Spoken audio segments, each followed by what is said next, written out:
आमचे general secretary Sadanand Shet Tanavade आणि म्हज्या स्वताच्या वतीन आयज तुमच्या सगळ्यांक येवकार दिता. आज आमच्या देशाचे फायनान्स मिनिस्टर श्री अरुण जेटली यांनी बजेट आपल्या लोकसभे भितर सादर केले. प्रायम मिनिस्टर नरेंद्र मोदी याच्या फुडारपणाखाला 2014 जो गव्हर्मेंट जालो, त्या गव्हर्मेंटान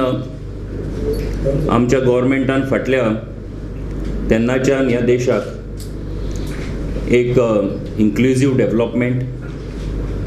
ट्रान्सफॉर्मेशन, करप्शन फ्री गव्हर्मेंट आणि ट्रान्सपरन्सी या 4 मुद्द्यांच्या आधाराचेर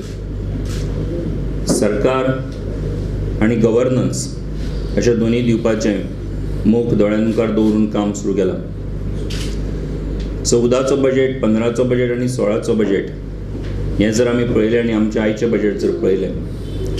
जाल्यार हे जे 4 सेलियंट पॉयंट्स आमच्या सगळ्या फाटल्या बजेटांनी जे आशिल्ले त्याचीच एक कंटिन्युटी आणि जे एका आमच्या देशाक सुपर पावर करपाची, इकॉनॉमीच्या फ्रंटाचेर देशाक आपल्या पांयाचेर उबी करपाची आणि उदरगतीची मुखार पावलां मारपाची ह्या नदरेंतल्यान सरकारान जें काम चालू केलां त्याचें एक चित्र आयच्या ह्या बजेटा भितर आमकां सगळ्यांक पळोवपाक मेळटा. ह्या बजेटाची सगळ्यान हायलायट जर कितें आसत जाल्यार रुरल डेव्हलपमेंटा खातीर, रुरल एरियाचे डेव्हलपमेंट, इन्फ्रास्ट्रक्चर आणि वेरियस वेलफेअर स्किम्स जी खरें म्हणजे देश स्वतंत्र जाल्या उपरांत सुद्दां जे इतले वर्सां पासून जावपाक जाय आशिल्ल्यो त्यो जावं नाशिल्ल्यो त्यो 2014 पासून जी स्किम्स चालू केल्यो त्याची एक कंटिन्युटी सुद्दां आणि रुरल ग्रोथ जी आसा ती दोळ्या मुखार दवरून